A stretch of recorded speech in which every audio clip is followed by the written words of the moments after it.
اعوذ باللہ السمیع العلیم من الشیطان الرجیم بسم اللہ الرحمن الرحیم للرجال نصیب مما ترک الوالدان والاقربون وللنساء نصیب مما ترک الوالدان والاقربون مما قل منه او كثر نصیبا مفروضا. صدق اللہ العظیم. محترم علماء کرام، حاضرین مجلس، جماعت کے قائدین، یہ موقع میرے لیے بہت ہی خوشی کا موقع ہے. وہ اس لیے کہ میں نے اتنی بڑی تعداد میں اپنے اساتذہ اکرام کو ایک مجلس میں کبھی نہیں دیکھا. آج میرے بڑے بڑے اساتذہ جنہوں نے الف بے سے لے کر یہاں تک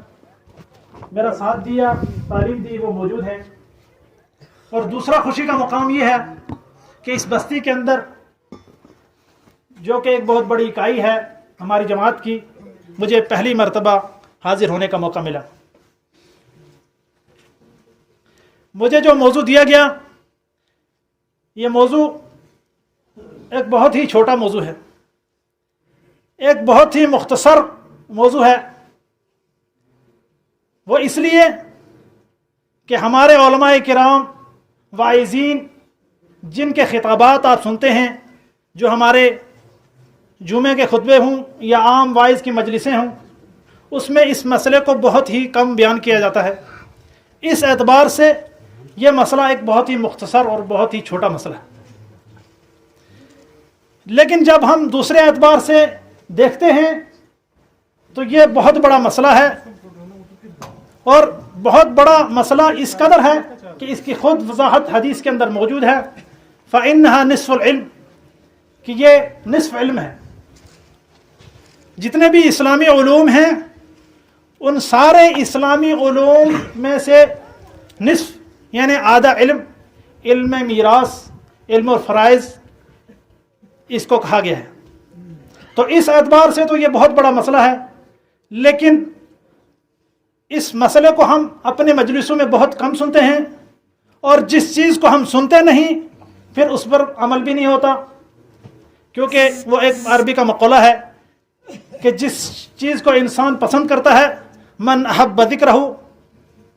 من احب شیئا اکثر ذکرہ، کہ جس چیز کو انسان زیادہ پسند کرتا ہے اس کا ذکر کرتا ہے. میراث کا مسئلہ